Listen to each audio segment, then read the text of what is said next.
Welcome back to Little Mama Schoolhouse. So today I decided to share the curricula that we will be using for third grade for this fall, so for the 2022 to 2023 school year.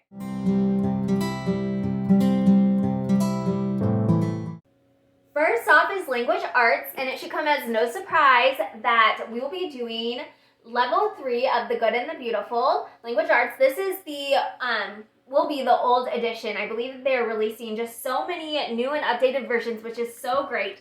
But we decided to stick with the old, at least for my eldest daughter. And so with that came a reader as well as a poetry book. And so she will be doing those. She will also be doing handwriting level 3. And this is when they really begin to learn lots and lots of cursive. So she is really excited about that. And then she will also be doing some Wordly Wise Bee. This is just kind of a fun book that she, activity type workbook that she can just do whenever she wants to. I don't ask them to necessarily do it or anything. It's just kind of when they're bored or she's just wanting more work, especially during those long winter months. In the afternoons when they just don't really have anything to do, she enjoys just having something school related to kind of work on. So she will be doing that. And then we will also be doing Evan Moore's Building Spelling Skills. And it gives a list of words for the beginning of the week. And so we will just be kind of doing more of a traditional approach where I will kind of give them a pre-test at the start of the week. And then we'll kind of practice together, as well as there are various activities that they can kind of do throughout the week. And then on Fridays or whatever we decide our last day of school will be for the week, whether that's Thursday or Friday, then they will get a final kind of test or whatever to make sure that they are learning to spell some of these words. So that is what we will be doing for language arts. So for math, we will be doing Simply Math Level 3. I will be keeping the old math close by just in case I need to make copies of various worksheets if there's just more, I guess, if she needs any more help to really understand a concept and make sure that she understands them thoroughly and all of that. So I will keep that close by. But otherwise, we love Simply Math. It's just, it's in the title. It's simple and easy to do. And quite honestly, my children really enjoy it, which I think is always good, especially for something like math. Anyways, and then the cute little math box. And then in Simply Math Level 2, they have a lot of these star logic type puzzles, and my daughter loved them. So I picked up this Mind Benders booklet, and I bought it for both my second and my third grader to kind of do, together. And so I will probably just, make a copy for one of them, and the other one can work through the book or whatever. Anyway, so I purchased this just kind of as a fun activity. And then I purchased this, I think, once school had started last fall. It is 100 Days of Time Test Addition and Subtraction. And something I've noticed, so I only gave my daughters these a couple times this past year. And I've noticed that although that they know the addition and the subtraction facts, I don't feel like they have them down as quickly as I would like. And so during the summer, we're going to work on flashcards to kind of get that speed, all of that down.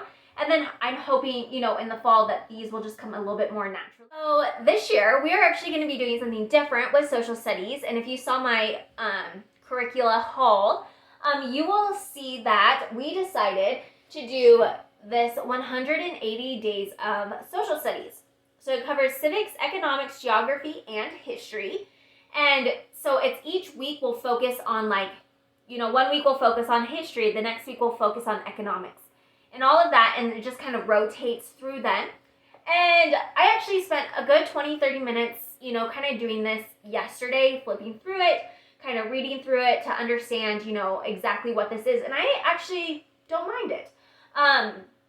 It does kind of go more with Common Core. This is just going to give them a good introduction into all of these topics.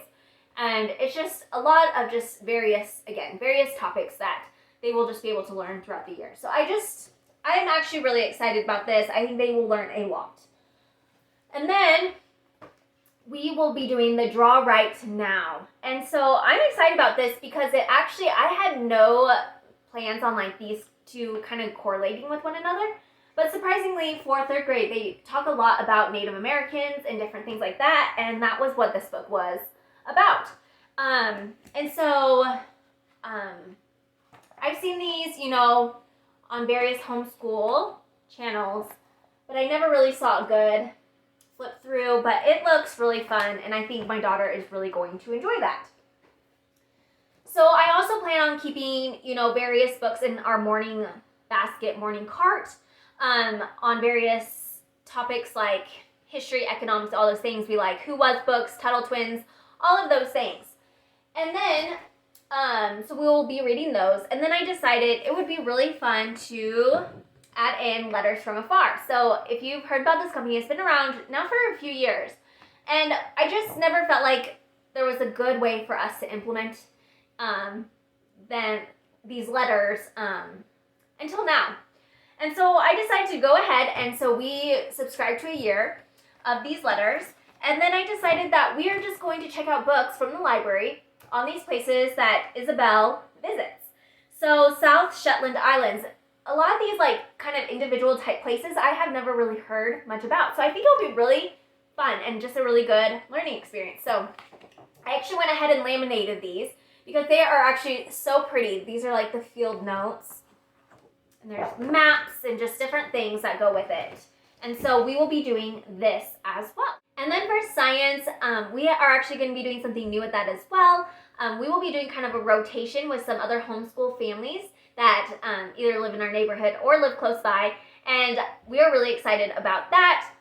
We will be most likely doing botany, reptiles, and then paleontology, which will be so fun, and we are just all looking forward to that.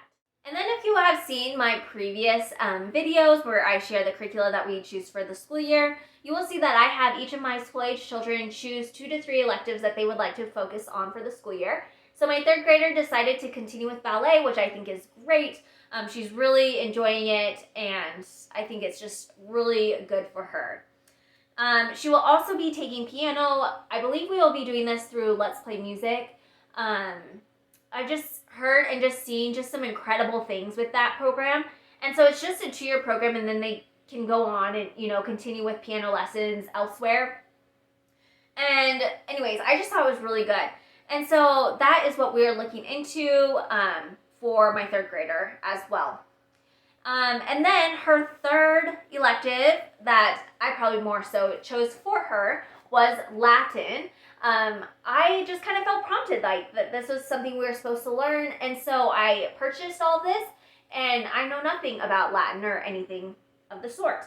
And so I flipped through this the other day, and I actually think it is going to be a lot of fun.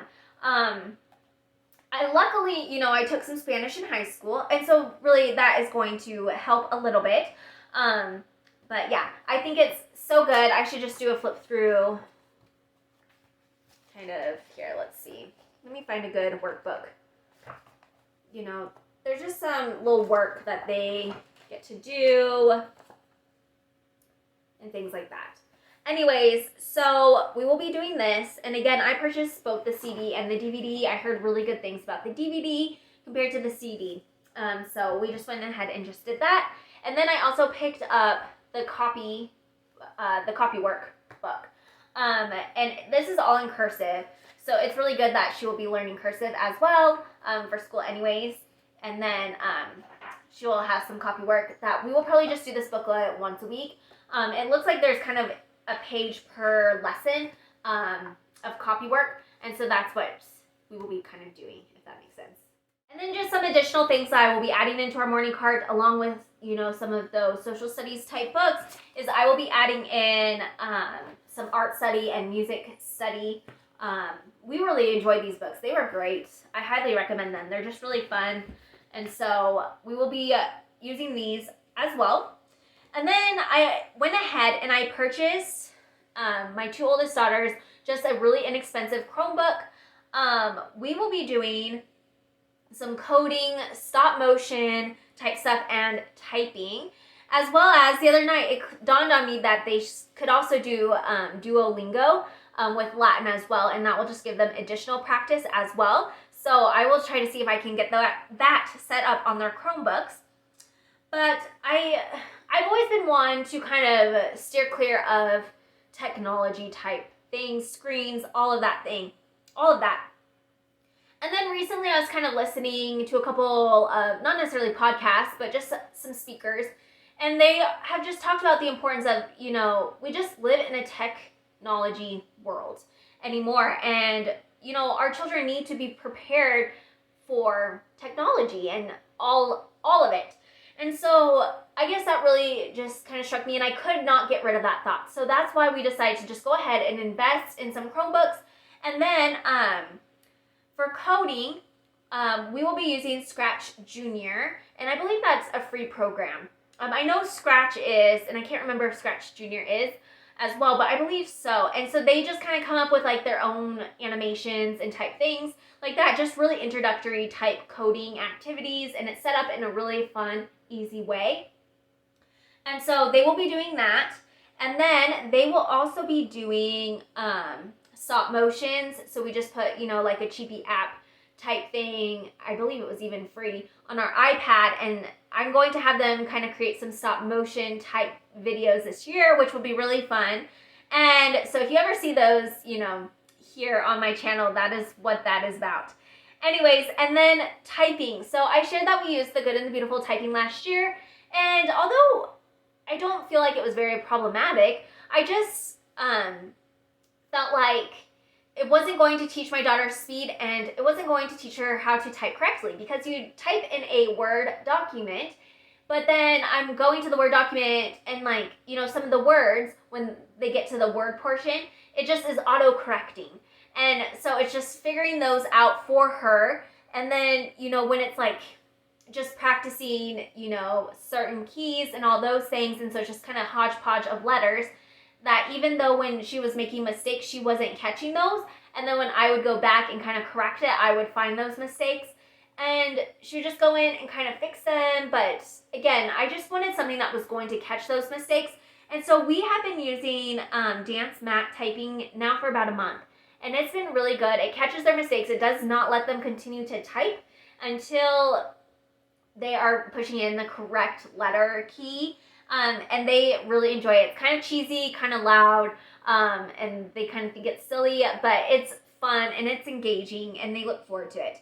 And then I also have them doing Typing Club, which is very basic. There isn't any kind of animations, anything exciting. It's very kind of black and white, almost boring, I should say, or dry. But again, it's going to catch those mistakes.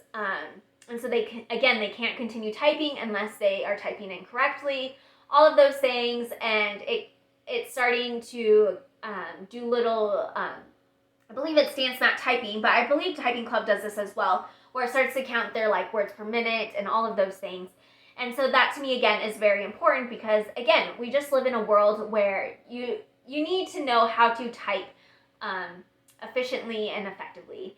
And so that is what they are doing, and they are going to be kind of doing more of that this summer, and just kind of practicing with all of that. I hope that this video was helpful for you, and again, you don't have to do, tons and tons of things with your third grader, but we're just kind of in that groove of schooling at this point. This will be our 5th year as a homeschooling family, which is kind of hard to believe. So we have just been starting ever since my oldest was in pre-K, and we have just continued on. And this was just never anything that I intended to even take this far. I honestly was hoping that it would kind of be a pre-K, kindergarten, maybe 1st grade type of thing, and then I would be done and we would just kind of send her on her way. But it has proven over and over again that this is something that our family is supposed to be doing. Anyways, so it may look like a lot of workbooks that we will be covering this year, but again, I am not one of those moms that gets hung up on doing every single page. We just kind of just do what works for us and what works for our family at that time. And so we are really excited, though. I'm so excited to be able to teach 3rd grade, and it's just we're going to have a good time this year. If you are new here, feel free to subscribe. I post a lot of homeschooling type content. This summer though, I will probably be kind of posting more lifestyle type, motherhood type videos. I have some food preservation, those type of videos planned for the near future. And so you may want to stick around for that. And before you go, if you could maybe give me a thumbs up, that is just a free way to support my channel. I know that we hear all the YouTubers, all of the people, you know, on here say that, but it really surprisingly helps so much for more people to be able to find my content and all of that. So if you could give me a thumbs up, that would be awesome. And again, I hope that you have a wonderful day.